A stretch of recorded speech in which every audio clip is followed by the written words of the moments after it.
他竟然投屏可以看 YouTube， 没有问题哦，而且你驾车，它的 YouTube 是不会断的。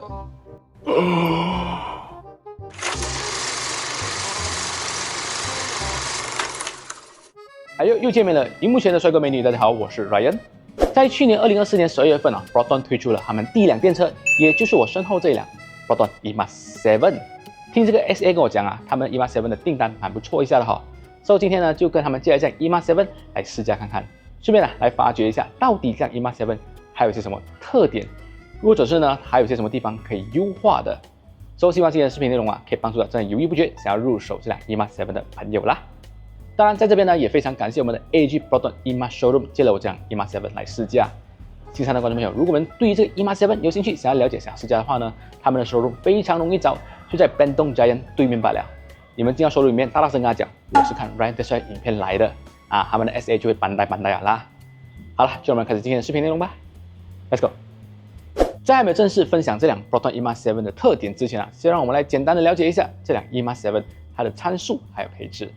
Proton EMA7 它的定位是一辆细前门的 EV SUV， 作为 Proton 的第一辆电车啊，我对它的看法就是非常有性价比的一辆 EV SUV。EMA7 呢现在有两个版本 ，Prime 版和 Premium 版本，售价分别为105,800块钱以及119,800块钱，两个版本相差了14,000块钱。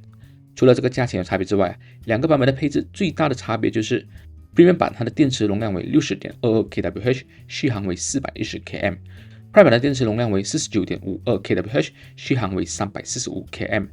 除了这个续航跟电池容量有差之外啊 ，Premium 版的轮圈呢是采用了19寸的轮圈 ，Speaker 也升级成16颗的 Flyme Sound System。当然，它也比 Prime 版多了抬头显示、座椅通风以及 Power Tailgate 等非常好用的功能。所以啊，我个人建议，如果是说今天你的预算充足的话 ，Premium 版的配置真的是非常值得入手。再来，除了这个丰富的配置之外啊 ，EMA7 它的乘坐空间以及载货空间真的是非常的宽，而且啊，它还具备了一个非常好用的 Apps， 就是这个 Apps 呢，它能实时更新马来西亚5大品牌充电桩这个状态的 Apps 啊，而且这个 Apps 暂时性是只有 Smart 跟 EMA 才会有啦。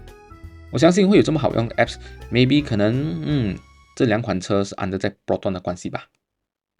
好，简单的了解这辆 EMA7 它的参数还有配置之后啊，现在就让我来分享一下，到底这辆 EMA7 它有些什么特点，它有些什么地方可以优化的。首先在这个外观部分啊，其实我没有太多的 comment 啊，毕竟这个审美部分啊就因人而异啦。我觉得这辆 EMA7 它的外观设计呢就中规中矩啦，只不过比较可惜的是，它那两个虎须式的 daylight 啊，在马来西亚版本没有掉了，真的是非常可惜啦。再来，在这个充电孔部分啊，其实我觉得可以做一个小小的优化。怎样讲呢？在这个充电口部分啊，其实我个人蛮建议可以加入这个 LED 显示灯，来显示这辆电车到底充了多少个 %。这样子的话呢，你也不用拿出手机来看，我的电车到底充了多少，直接充这个 LED 灯就可以很直观的知道现在你的车子到底充了多少个%。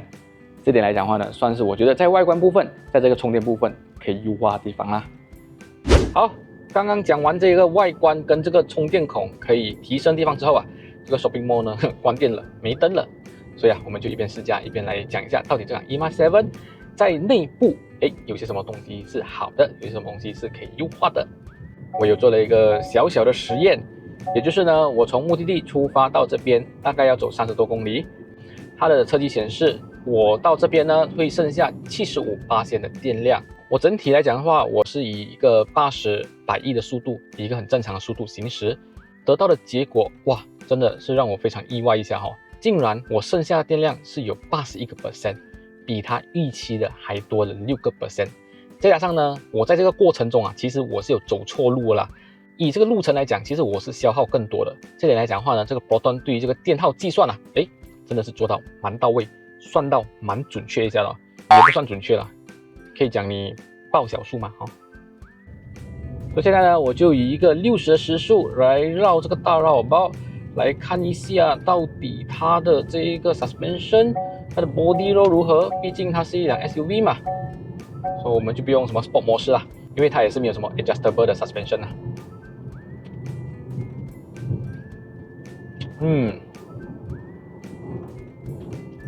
毋庸置疑的说，这个 suspension 是蛮不错的嘞，它的支撑性 OK 嘞。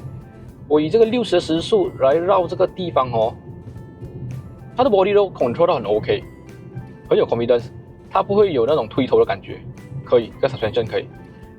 虽然讲它在某些颠簸的路，它会有一些多余的余震啊，毕竟它要照顾到这个舒适性嘛，它不可以把这个 suspension 做太硬，因为这辆是一辆 family 的 EV car， 它不是 sport car， 也不是主打操控性，但是它在这个 suspension 它做到那个支撑性还是 OK 的，它的 body roll 我觉得可以，因为之前其实我有试驾过有些车，在这边以60的时速会感觉到那种推头的感觉，测试一下它的滤震感。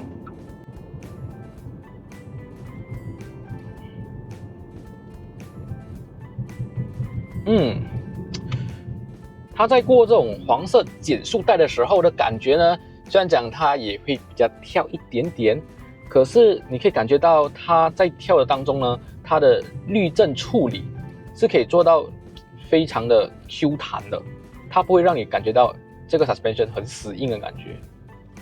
这个 OK 真的是有照顾到这个舒适性。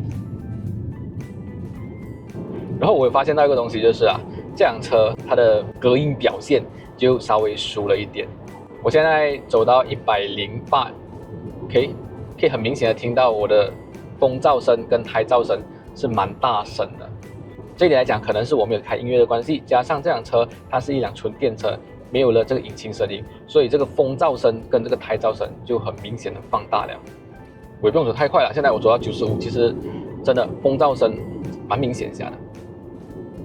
再来是它的抬头显示可以显示资讯也是蛮多一下的哦。今天如果是说今天你用了这一辆车机的导航，所有的导航显示它都可以显示在这个抬头显示上面，即使是这个Jalan的名字，它都可以显示在这个抬头显示上面。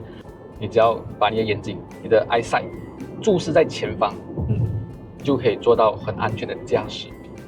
当然，这个抬头显示也不只是有导航功能，你的一些 ACC 跟车这些东西都会显示在上面。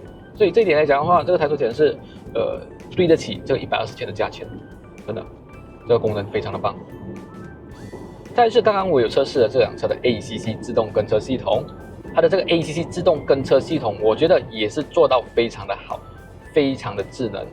当遇到一些弧度不是很大的弯道的时候呢，它其实也是可以做到很精准的控制这个车道至中。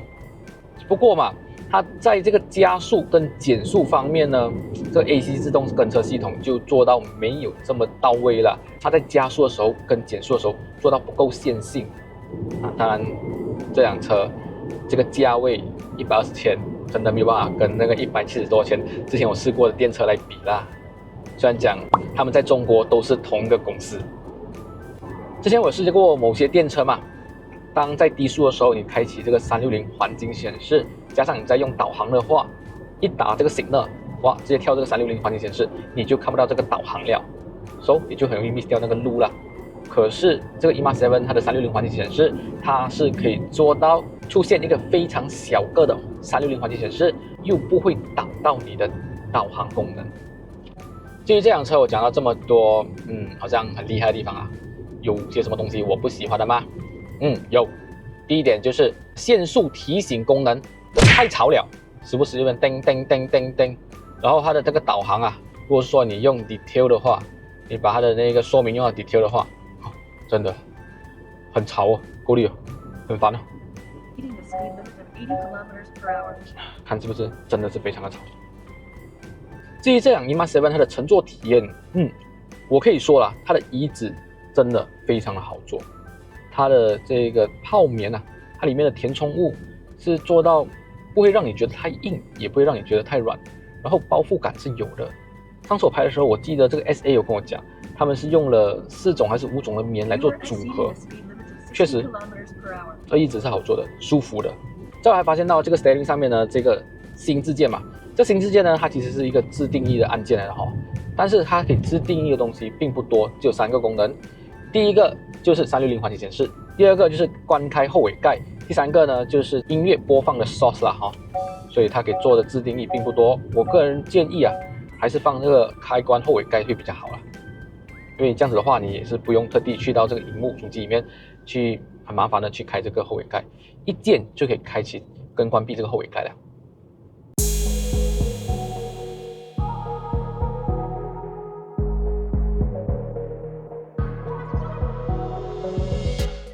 然后每次来到这个地方啊，就是要测试这个0到100、100到0的测试啦。当然，这辆 EMA7，我每次要做这个测试。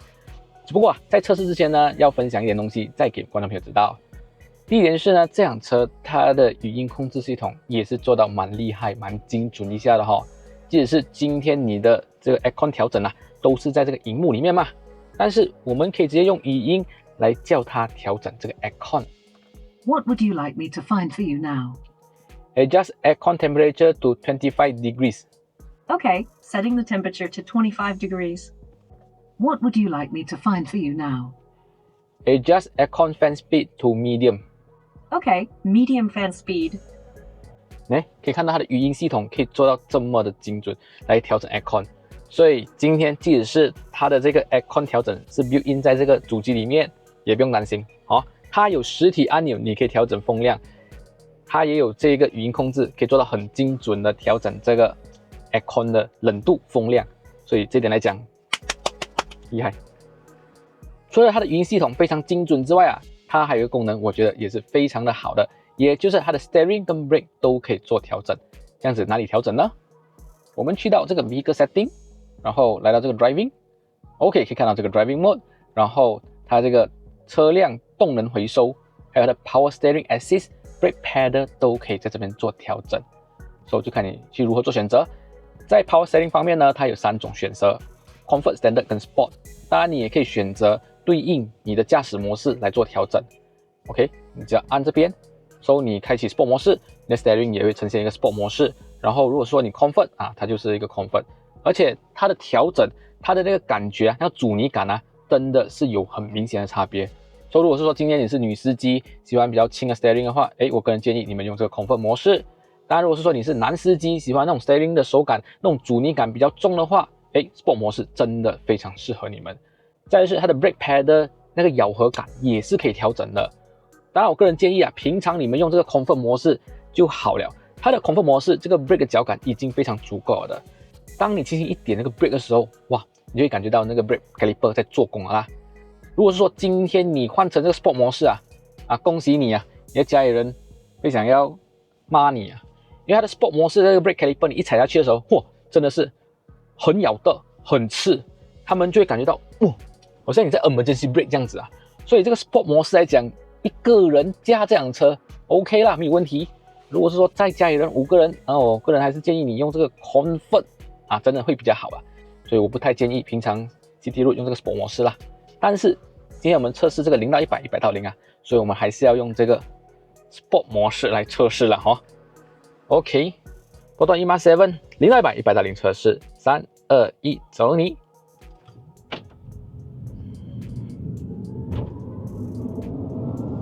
You are exceeding the speed limit of 60 kilometers 100 per hour.